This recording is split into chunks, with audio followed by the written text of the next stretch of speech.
सगळ्यात आधी तर हा कोणताही गट नाही आहे, ही शिवसेना आहे. जे लोक आमच्यावरती टीका करतायत ते कधी आणि किती लोकांच्या पुढं त्यांनी तत्त्व गहाण ठेवून ते वाकरे झाले हे महाराष्ट्राला खूप चांगलं माहिती आहे. आणि त्याच्यामुळेच आज त्यांच्यावरती गाशा गुंडाळायची वेळ आलेली आहे.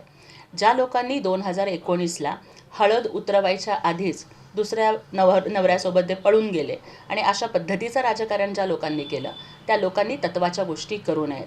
स्थानिक पातळीवरच्या राजकारणामध्ये म्हणजे आपण बघितलो की नगरपरिषदांच्या निवडणुकांच्यामध्ये सुद्धा कोकणामध्ये दोन्ही शिवसेना ह्या एकत्र येऊन लढलेल्या होत्या.